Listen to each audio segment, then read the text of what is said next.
जब हम बात करते हैं इस बात की कि कांग्रेस पार्टी ने आदिवासी समाज की रक्षा, उसके जीवन स्तर को उठाने, उसकी शिक्षा, उसके स्वास्थ्य के लिए क्या किया, तो स्वाभाविक है कि कांग्रेस पार्टी अभी राहुल जी जो विचार लेके देश भर में जा रहे हैं, वो विचार ही आदिवासियों का मूल अधिकार है। आरक्षण को लेकर, संविधान को लेकर, उसकी रक्षा को लेकर ये लड़ाई किसके लिए?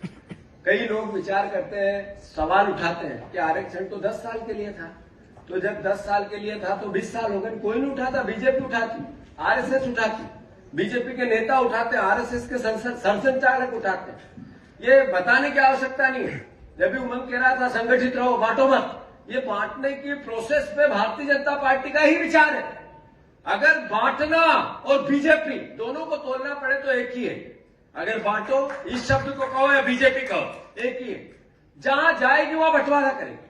आपको आदिवासियों में जब चुनाव होते हैं तो झाबुआ का चुनाव हो तो कहेगी भील और भिलारा अलग है। उधर जब वहां बात होगी गोंड और अलग अलग समाज के कोरकू, उनको अलग करने की कोशिश करेगी। और जब बेगा और बारिया की करने लग जाएगी, बेगा और खोल की करने लग जाएगी, ये बीजेपी का भंडा है, बांटो, यानी भारतीय जनता पार्टी। अब इसको किस हद तक ले जाती है? नहीं, बात विषय ये मैंने उदाहरण के लिए बताया, पर किस हद तक ले जाती है?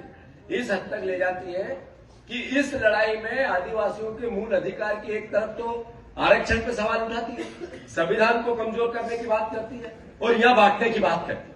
तो ये एहसास कोई कांग्रेस पार्टी का साथ आदिवासी देता था, ये महत्वपूर्ण है। पर उससे पहले उस संविधान की रक्षा आदिवासी करता था जो बाबा साहब अम्बेडकर का है, जो देश की विचारधारा है, जो देश की विचारधारा है वही संविधान की विचारधारा है, और जो संविधान की विचारधारा है वही आदिवासी की विचारधारा है। तो मैं मानता हूं आज संकट है, जैसा विक्रांत अभी कह रहा था, जो एक नई आजादी की लड़ाई है। सच है, अगर इस देश में कोई रक्षा कर सकता है इस संविधान की, कोई रक्षा कर सकता है इस आरक्षण की, कोई रक्षा कर सकता है जो असमानता के खिलाफ एक बिगुल बजाने की।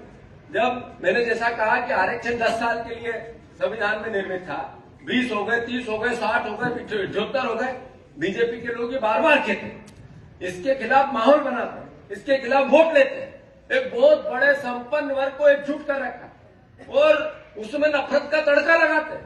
पीछे साजिश सिर्फ ये जो आरक्षण है इसको समाप्त करने की है, ये जो संविधान है इसको कमजोर करने की है।